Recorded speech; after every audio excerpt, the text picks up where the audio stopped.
A Confederação da Agricultura e Pecuária do Brasil e o Departamento de Agricultura dos Estados Unidos vão realizar o segundo Diálogo Agrícola, Cultivando com Inteligência.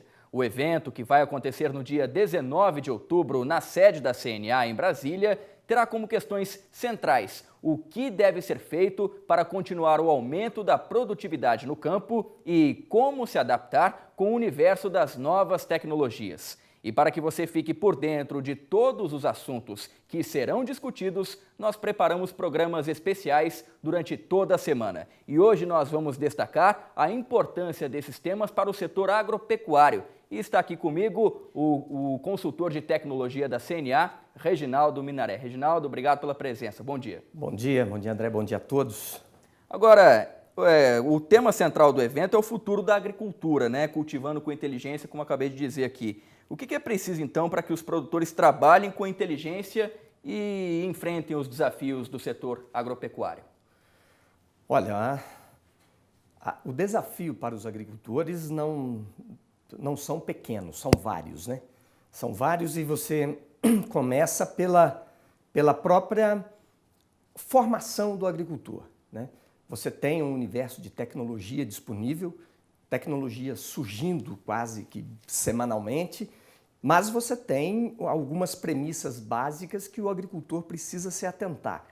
Não basta ter tecnologia, ele tem que ter renda. Então, a planilha de custos, o desenho do modelo de negócio ainda são premissas básicas para o agricultor compreender e identificar a melhor tecnologia para ele produzir.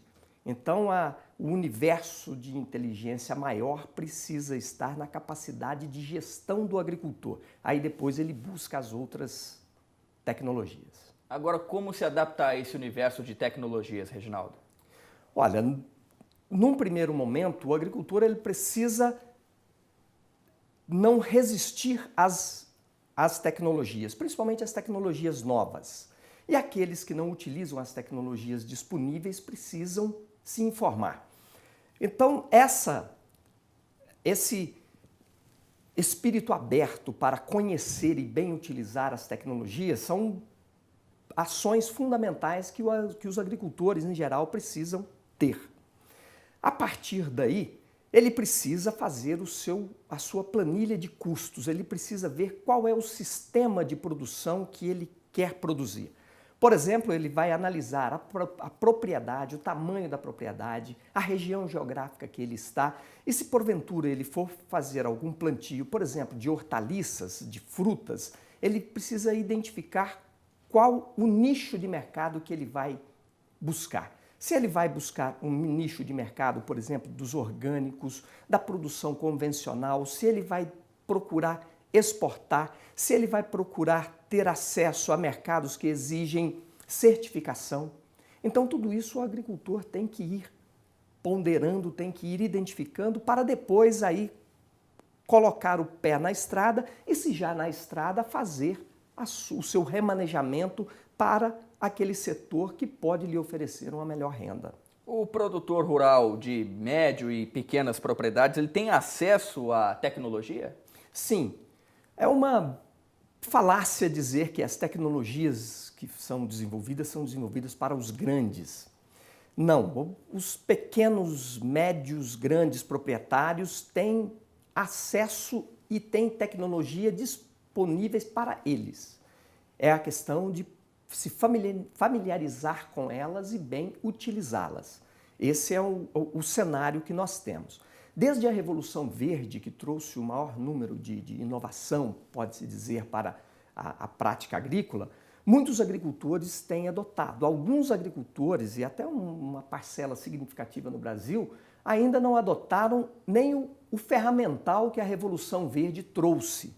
Então está bastante defasado tecnologicamente. E isso não é uma realidade interessante para o agricultor, porque hoje a produção ela precisa ocorrer com segurança, precisa ocorrer com qualidade e com regularidade. E para que isso seja feito, é fundamental que o agricultor tenha o domínio da melhor técnica para realizar a sua produção. Então, tanto o pequeno, quanto o grande, quanto o médio, eles precisam estar atentos àquelas tecnologias necessárias à sua produção e bem utilizá-las, para conseguir, ao final, uma produção com essas características. Ou seja, garantir a produção, garantir que ela ocorra, que as pragas não destruam a plantação antes. Garantir que aquela produção ocorra com qualidade e que ela ocorra com regularidade, porque os clientes, quando começam a comprar a produção de algum produtor, os clientes trabalham com a expectativa de que aquela produção vai chegar a ele com aquela regularidade. E quando a regularidade não ocorre, o cliente que precisa daquele produto para tocar também o seu negócio tem dificuldade para substituir de forma rápida e com outros produtos. E por que mesmo diante de tantas vantagens existe uma certa resistência do produtor em adotar a tecnologia ainda, ou não é resistência? Olha, em alguns casos a gente entende como uma resistência. O novo sempre é um pouco visto como bárbaro, né? As pessoas têm já cristalizadas, talvez na família, já tradições de determinadas práticas que para você mudar aquelas práticas, primeiro tem um medo, será que se eu mudar vai dar certo? Né? Então, nesse ponto, a pessoa precisa, num primeiro momento, conhecer a tecnologia, buscar, por exemplo, o Senar, né? Até mesmo o Sebrae, né? Se for algo relacionado à gestão, a Embrapa, os sites especializados para se familiarizar com aquela tecnologia para derrubar esse mito de que se eu mudar, de repente não dá certo. Então, esse é um primeiro ponto. O segundo ponto é verificar se aquela produção, se aquela propriedade, ela é realmente, a vocação dela é produzir aquilo que de repente tradicionalmente vem produzindo, mas não com uma margem de renda muito boa. Então a pessoa também pode não só mudar a sua forma de produção usando novas tecnologias, como a pessoa pode, por exemplo, mudar aquilo que produz. De repente, produzir leite não é a melhor opção. De repente, produzir verduras ou produzir galinha caipira poderia ser interessante. Ou diversificar. Então, é um processo de aprendizado que o ser humano, como tem um ciclo de vida um tanto longo, né? Se ele não adquire aqueles conhecimentos em determinado momento, ele vai ter que adquiri-los depois. E isso, às vezes, quando a pessoa já tem a sua família, já tem a sua estrutura, falta-lhe determinado tempo, né, o estímulo até para ele ir buscar novos conhecimentos. E isso, muitas vezes, essa falta de buscar o conhecimento pode significar uma barreira para a adoção de diversas tecnologias, de mudar a sua estrutura, o seu perfil de produtor, né? Então, o maior desafio hoje, principalmente para esse grupo que não adota as tecnologias disponíveis, é trabalhar exatamente a compreensão do agricultor do que é o universo de produção agrícola e as tecnologias que estão disponíveis. Você muda o material humano, aí depois é fácil de você trabalhar com as tecnologias. Essa nova geração vai precisar de uma mudança humana assim, ou já está mais adaptada à tecnologia? Olha, essa moçada que está chegando aí tem uma familiaridade muito grande com o universo tecnológico. Eles já nasceram dentro de um mundo tecnificado. Então, essa aversão, né, que, por exemplo, os veteranos têm até do computador, essa moçada nova já não tem mais. Então, certamente vai ser mais fácil você trabalhar e mais fácil dessa população compreender o uso dessas tecnologias como ferramentas para melhorar a sua produção e a sua renda. Isso é praticamente certo que isso ocorrerá. Mas as pessoas que nasceram aí 30, 40 anos atrás, nasceram num mundo diferente. Perfeito. Reginaldo, qual que é o papel da tecnologia em um dos principais desafios da agropecuária, que é justamente a de incertezas climáticas? Como é que a tecnologia pode contribuir para a gente superar esse problema? Olha, você tem uma série de fatores que começa com a possibilidade de melhor previsão do clima, né? Principalmente em período um pouco mais longo do que hoje você tem a disponibilização de informações com uma margem de certeza num período curto. Então, se a ciência conseguir apresentar um calendário um pouco mais sólido, ajuda. Um outro ponto é trabalhar a questão da irrigação, né? É trabalhar a questão, por exemplo, da produção, de repente por meio de estufas, né? Você racionaliza o uso da água, você racionaliza o uso de fertilizantes e tudo mais. Então a irrigação aliada, por exemplo, a um complexo de estufas em determinadas regiões áridas do Brasil, pode ser bastante interessante, como o é nos países que utilizam essas técnicas. Por exemplo, você pega a região de Almeria, na Espanha, que é uma planície árida, né? E ali tem o maior complexo de estufas do mundo. E essas estufas você tem água de reuso, você racionaliza insumos. Então é um volume de tecnologia que já está aí e que é interessante o governo, as instituições, né, que planejam a política agrícola brasileira, dar uma atenção especial, né? Então você faz esse conjunto de alternativas chegar até o produtor dentro já de um universo experimentado para não provocar quebradeiras, né?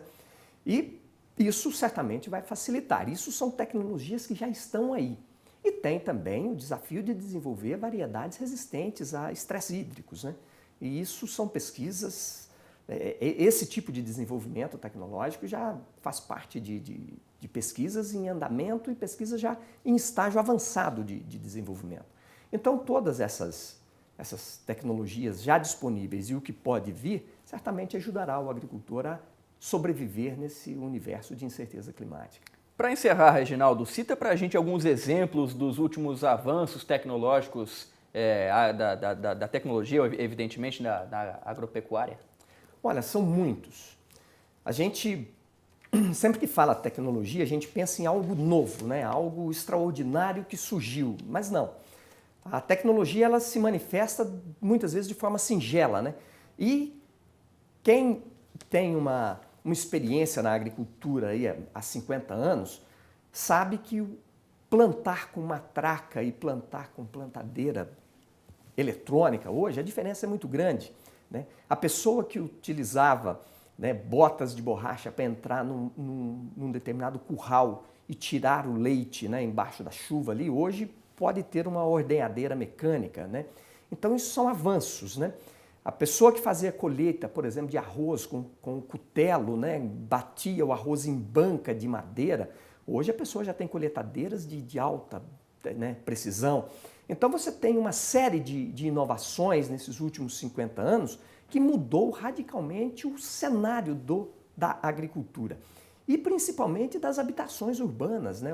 Antes você tinha as lamparinas, né, que precisava do querosene, do pavio de algodão ali para iluminar. Hoje você chega com a energia elétrica naquelas regiões, né? Quando muito você tinha um rádio, hoje você já tem uma antena parabólica. Ou seja, então a tecnologia mudou a cara do campo brasileiro e no mundo, né? Então você tem desde as ferramentas de produção até a habitação do agricultor, o meio de transporte do agricultor. Então o universo tecnológico foi fantástico para o homem do campo e certamente continuará sendo. Perfeito, esse foi o consultor de tecnologia da CNA, Reginaldo Minaré. Muito obrigado pela presença e bom diálogo agrícola agora dia 19. Grato, certamente será muito bom.